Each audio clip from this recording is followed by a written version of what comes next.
Welcome to NCIX Tech Tips. There's more to choosing a monitor than just the size, so we're going to be talking about resolution as well as pixel density and how they affect the way the image is displayed on the screen in terms of the overall sharpness and reduction of what are called jaggies. The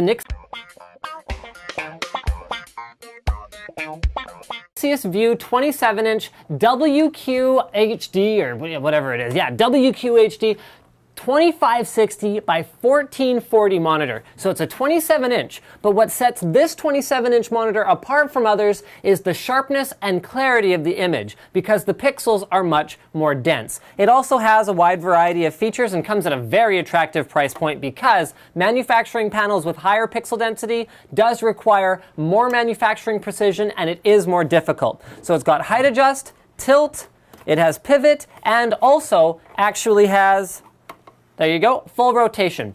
HDMI in, DVI in, DisplayPort in are all supported. However, to get that full resolution, you're going to want to use DisplayPort or dual-link DVI off of your graphics card. It has an IPS panel, so even at extreme angles, you're going to be able to see the full color without any distortion, and it has a pretty reasonable response time, especially for an IPS panel, so we're going to be trying it out with some games before we finish this NCIX Tech Tips to let you know how it goes, because for games, having higher pixel density reduces the need for anti-aliasing technology to make lines appear smooth.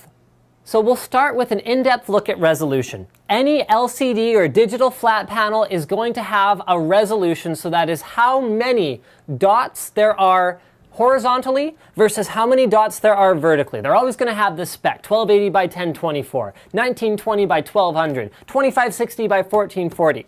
So the amount of dots affects a number of things. It affects how much detail you can put in the picture, because it's like if you take an image and you downsample it in size and then try and blow it back up. That's what you're playing around with. You're playing around with how many pixels it has. So the more samples you have, the more pixels you have, the more detailed, the more color richness you can have, and the more sharp an image is going to look overall. It also makes it more demanding. So running a high resolution monitor like this one requires a modern graphics card with a dual link DVI connection or a DisplayPort connection to work at peak efficiency, because it needs the bandwidth provided by those connections to put all of that data to the monitor.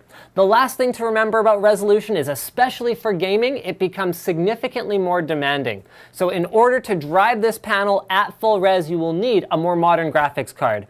Something to think about if you upgrade to a high resolution display. That leads us to the concept of pixel density. Apple's talked about it a lot with Retina displays. What's a Retina display?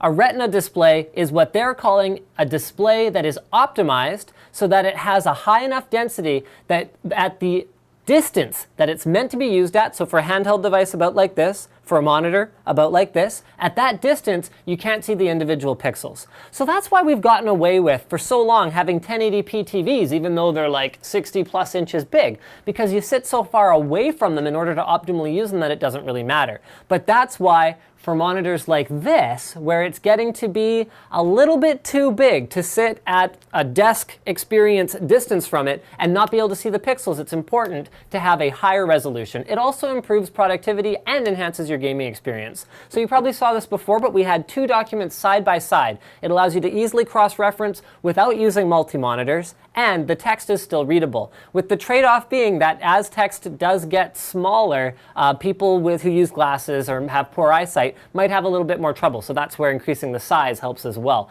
With gaming, it just, honestly, gaming on a large format monitor is great, but if the pixels are huge, then it can detract from the experience. If you were to game on a TV that's 42 inches big and is right in front of you, like at a desktop, it wouldn't be that great of an experience because you can actually see black squares around each individual pixel. It doesn't look that great. So having that high resolution is fantastic as long as you're willing to invest in the gaming hardware. It's all about the optimal experience. And this one, actually, we threw it into Crysis 3 here just to check out what the motion blur is like. It's not bad, also known as ghosting, by the way.